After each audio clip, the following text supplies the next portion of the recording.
Rasulullah akan meninggalkan kita.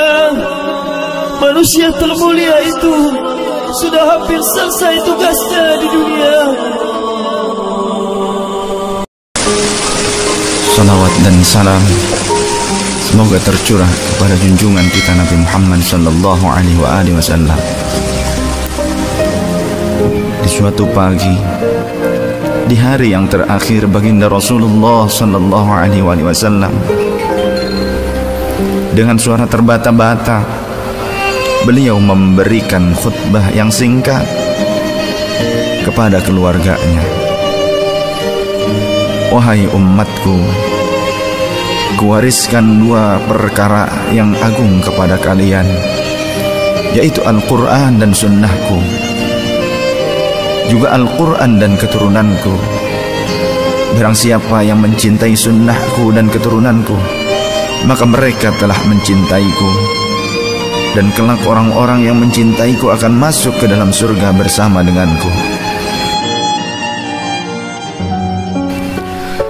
Khutbah singkat ini diakhiri dengan Rasulullah sallallahu alaihi wasallam memandang dengan pandangan yang tenang terhadap mata sahabat-sahabatnya.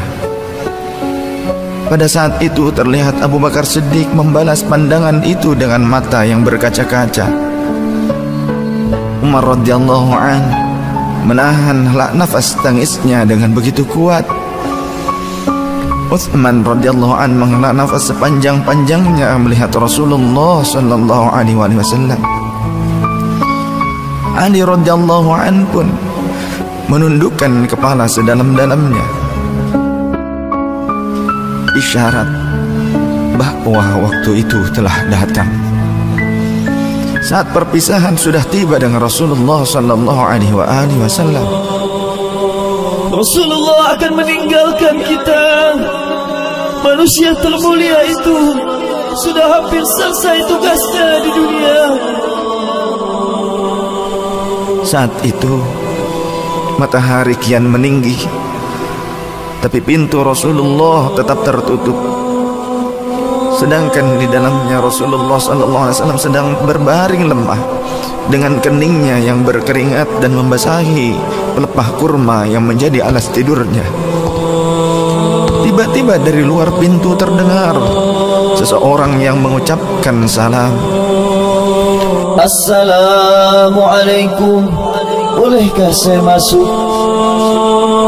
Lalu Fatimah membuka pintu seraya berkata, Waalaikumsalam, maafkanlah aku, ayahku sedang demam. Lantas Fatimah membalikkan badan dan menutup pintu. Rasulullah sallallahu alaihi wasallam mendengar jawaban Fatimah. Seraya beliau bertanya, siapakah yang datang itu wahai putriku? Fatimah pun menjawab, tidak tahulah wahai ayah, tak pernah aku lihat orang itu sebelumnya. Lalu Rasulullah sallallahu alaihi wasallam menatap putrinya itu dengan pandangan yang menggetarkan. Satu-satu bagian wajah mereka seolah hendak dikenang. Orang-orang yang berada di samping beliau dipandangnya dengan pandangan yang begitu tenang. Rasulullah pun berkata, ketahuilah wahai putriku, dia itulah yang memisahkan kenikmatan dunia. Dialah malakul maut. Dialah malakul maut. Maka Fatimah pun menahan ledakan tangisnya di depan ayahnya karena mengetahui ajal ayahnya sudah dekat. Lalu malaikat Israel dan Jibril datang menghampiri Rasulullah sallallahu alaihi wasallam. Akan tetapi Jibril tidak mau mendekat kepada Rasul. Jibril hanya menunggu di langit pertama. Lantas Rasulullah bertanya, wahai Jibril, jelaskan apa hakku di hadapan Allah Subhanahu wa ta'ala. Rasul berkata dengan penuh kelemahan. Lantas malaikat Jibril pun berkata, ya Rasulullah, pintu-pintu langit telah terbuka. para malaikat telah menanti kedatanganmu. Semua pintu surga telah terbuka lebar menanti kedatanganmu, wahai kekasihku. Namun kata Jibril tidak membuat Rasulullah SAW. Kalimatnya tidak membuat tenangnya baginda Rasul. Mata Rasulullah pun masih penuh dengan kecemasan. Kemudian Jibril berkata, apakah engkau tidak senang mendengar kabar ini ya Rasulullah?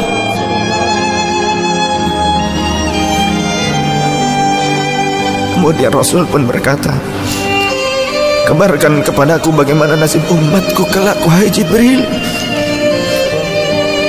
Lalu Jibril menjawab, jangan khawatir ya Rasulullah.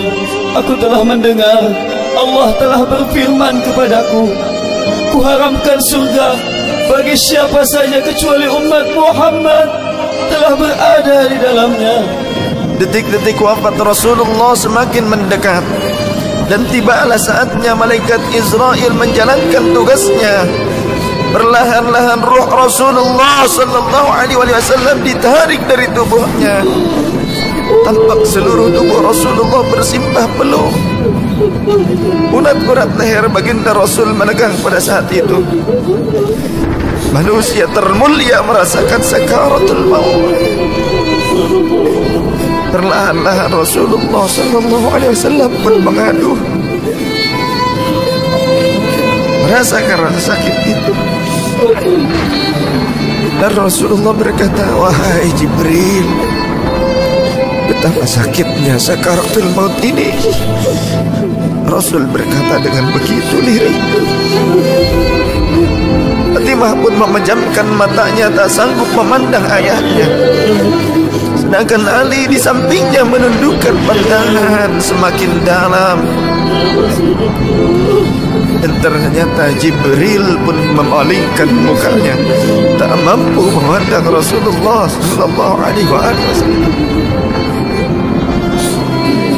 Lantas Rasulullah pun berkata, ya Jibril, jika engkau melihatku hingga kau palingkan wajahmu dariku, hai Jibril. Lantas Jibril pun menjawab, siapakah yang sanggup melihat kekasih Allah di depan ajalnya ya Rasulullah?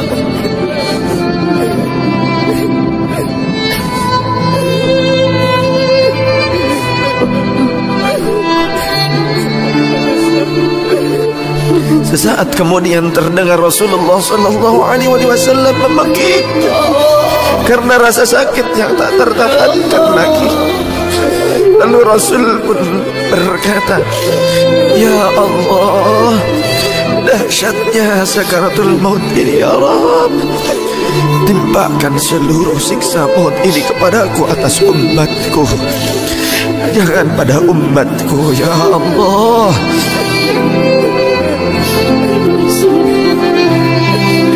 Rasulullah memperjuangkan kita. Badan Rasulullah mulai dingin dan lemah.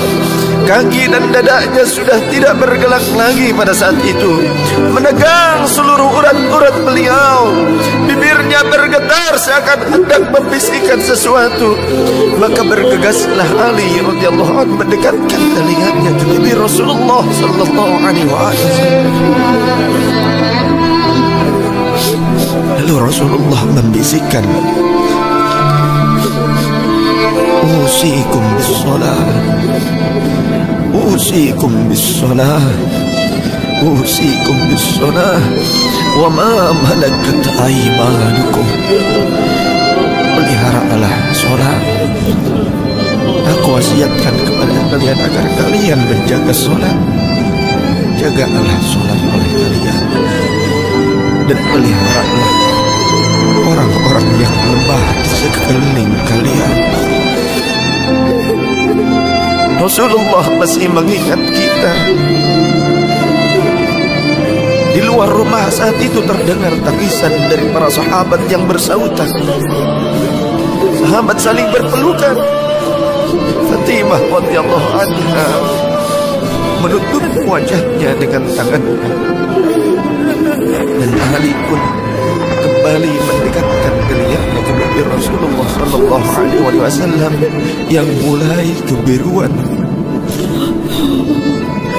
Lantas Rasulullah berkata, "Ummati, ummati, ummati, kaifa li ummati, ummatku, ummatku, ummatku, bagaimana keadaan umatku?"